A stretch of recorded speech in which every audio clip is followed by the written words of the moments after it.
Hello friends, तो आप सभी का स्वागत है हमारे शिखा त्रिवेदी फेवरेट ब्लॉग्स पर, धार्मिक, मोटिवेशनल, फनी वीडियोस पर। तो आज हम यहाँ पे आपके लिए ये ब्लॉग लेके आए हैं कि आपको पूरी विधि विधान बताएंगे, पूजा विधि पूरी औसान मैया की। आप जैसा कि देख रहे हैं वीडियो में, दुर्दुरिया जिसको कहा जाता है, चना, लैया, गुड़ का ऐसे कूड़ा लगाया जाता है, इसको कूड़ा बोलते हैं, बराबर बराबर में। तो हम लोगों ने वहाँ पर बैठ के सहयोग किया और मैंने ब्लॉग बनाया। तो आप देख रहे हैं कि पूजा विधि में गौरी मैया और 14 ढिलुकिया साथ-साथ करके दोहरी है। यहाँ पर दोहरी दुर्दुरिया है औसान माता की।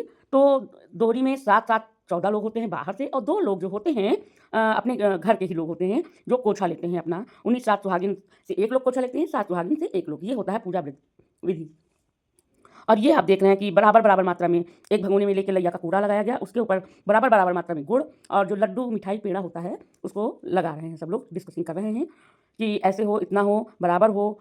तो आज मैं इसी के साथ आपको औसान मैया की कथा भी सुनाऊँगी, जो कि आप श्रद्धा भक्ति भाव से सुनें। अगर नहीं आती है तो आप याद भी कर लें।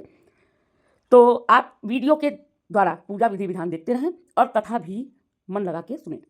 तो बोलो औसान मैया की जय। एक राजा थे, एक रानी थी। रानी का बहुत ही एक सुंदर सपना था। क्या सुंदर सपना था कि एक सुंदर सी संतान उनके हो।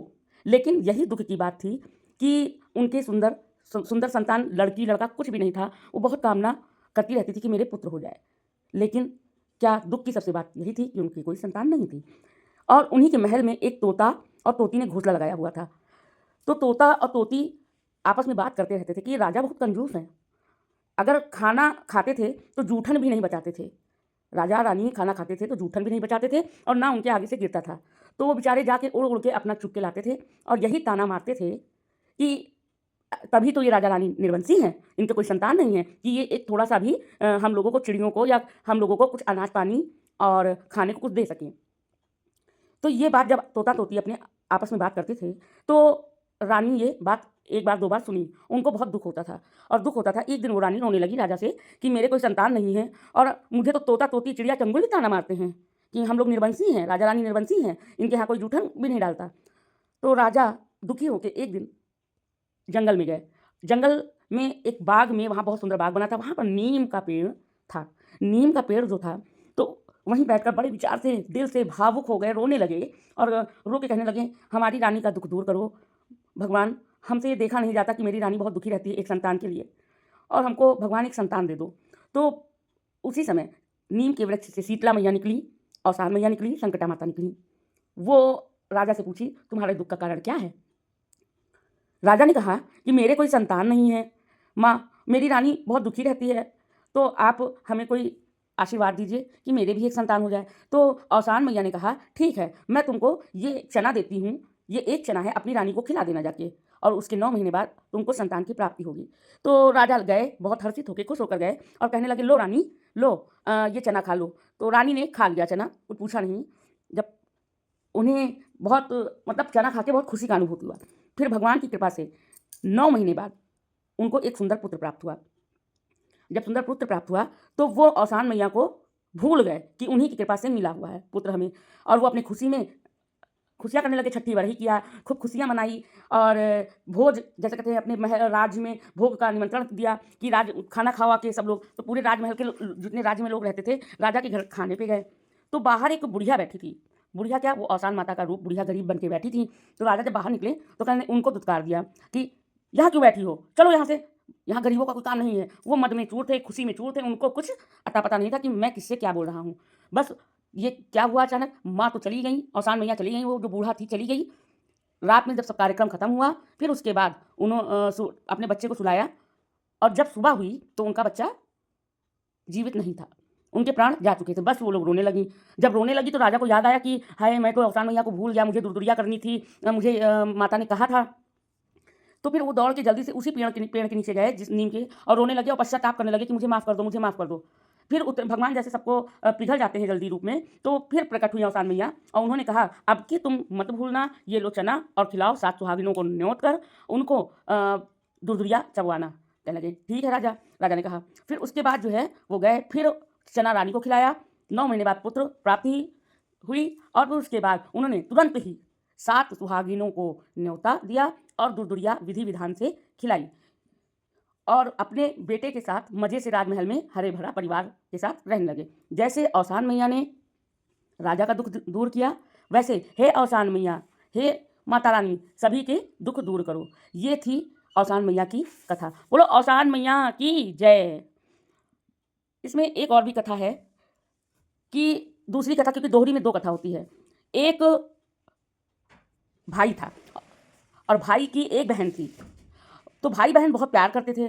तो भाई जो है कहने लगे कि मैं जा रहा हूँ परदेस कमाने, अब बहना ये जो चिड़िया पाली है मैंने, इसको देख-रेख करना। तो बहन भी बहुत भोली और सीधी थी, तो उन्होंने चिड़िया को ठीक कहा, भैया मैं देख-रेख करूँगी। भैया परदेस को चले गए और जब परदेस को चले गए तो वो रोज़ दाना-पानी देती चिड़िया को और चिड़िया लोग खाती और खुश रहती। एक दिन क्या हुआ कि पिंजड़े का वो शटर बंद करना भूल गई। दाना-पानी दिया लेकिन शटर बंद करना भूल गई और भूल गई, फिर चिड़िया सारी उड़ गई। अब वो बहुत रोने लगी, अब मैं क्या करूँगी? अब मैं भैया को क्या जवाब दूँगी? भैया मेरे आएँगे, मुझसे चिड़िया को पूछेंगे, चिड़िया से भैया बहुत प्यार करते थे चिड़ियों से, अब मैं क्या जवाब दूँगी? तो रो रही थी, तभी एक दरवाजे पे बूढ़ा आई और बूढ़ा ने पूछा कि बेटा क्यों रो रही हो? तो उसने कहा कि मेरे भैया जो है ऐसे-ऐसे कह के गए थे। तो उसने कहा तुम चिंता ना करो, 7 सौगैली न्योतो और जाओ चना और लइया भुजवा के 7 सुहागनों को खिला दो। तो वो कहने लगी मैं कहाँ जाऊँ, मुझे पता नहीं है, आप ही कर दो दादी। तो उसने दादी गई वहाँ पे, जब जाने लगी तो उधर से चना लेके भुजवाने के लिए, तो उधर से बारात जा रही थी एक। तो कहे भैया मैं बूढ़ी हूँ, थकी हूँ, ज़रा-सा मेरा चना पिसवा दो, भुनवा दो। तो उसने कहा कि अरे हम तुम्हारा चना भुजवाइबे तब तक नाऊ बोला, तो हम 4 कोस बारात हमारा और आगे चली गई। तो उसने कहा जैसे आपकी इच्छा। फिर उसके बाद उधर से एक अर्थी जा रही थी, तो उसने अर्थी वाले जो कुछ लोग थे, अर्थी लेके जा रहे थे, तो उनसे कहा कि भैया मेरा थोड़ा-सा चना जो है भुनवा दो। तो कहने लगे हाँ भई लाओ किसी एक ने कहा लाओ माता हम कर दें, वैसे हमको दिन भर को भोजन नहीं मिलना है, तो लाओ इतना तो काम कर दें। तो वहीं पे अर्थी रख के एक आदमी चला गया चना भुजवा के लाया। जब चना भुजवा के लाया तो माता बहुत खुश हुई, वो औसान मैया का रूप में बूढ़ा थी। तो उन्होंने कहा ठीक है भैया हम जा रहे हैं। बूढ़ा माता चली गईं और उधर देखा, कुछ दूर पे वो जा ही रही थी बूढ़ा माता, तो उधर देखा कि वो मुर्दा जो था, जो अर्थी थी, जो व्यक्ति लेटा था, वो हिलने-डुलने लगा, उसमें प्राण आने लगे। अरे! ये सब भैया बहुत अचंभित बात हुई कि अरे! ये कैसा चमत्कार हो गया? उधर जो बारात जा रही थी, उसमें जितने भी आदमी थे सब मूर्छित हो के बेहोश हो गए, सबके प्राण ना के बराबर हो गए। उसी में एक नाऊ ये बैठ के ये सब देख रहा था और वो तुरंत समझ गया सारी बात। समझ गया और वो तुरंत उस बूढ़ा के पास गया कि हे माता रानी जल्दी-जल्दी हमको ये बताओ इसे अनर्थ कैसे हो गया? उधर मुर्दा जीवित हो गया, इधर दूल्हा बाराती सब सो गए। तो उसने माता रानी ने कहा कि जाओ, अच्छा ठीक है तुम पश्चाताप कर रहे हो तो दुल्हन घर में विदा कराने से पहले जब दुल्हन विदा करा के लाना तो पहले सास सौगैली न्योत के औसान मैया का दुरदुरिया चढ़वाना। तो उसने कहा ठीक है। फिर उधर माता ने उन सबको जीवित कर दिया, उनकी मूर्छा जाती रही। फिर वो लोग उठे, जब दुल्हन को वहाँ से शादी विवाह सब हो गया, दुल्हन को विदा करा के लेके आए। फिर इधर सास सौगैली पहले न्योत के उन्होंने तब जाके दुल्हन को अंदर प्रवेश कराया और उधर माता रानी उधर बिटिया को जो बहन थी उसको भी चना भुजवा के दिया, सास सौगैली न्योता। और माता की देखिए कैसी कृपा कि वो लोग जो चिड़िया उड़ गई थी वो सारी चिड़िया पिंजड़े में आ गई। ये सब भगवान की कृपा थी। तो इसीलिए कहते हैं कि सबके दिन बहोरती है माँ और ये सत्य है। बोलो औसान मैया की जय।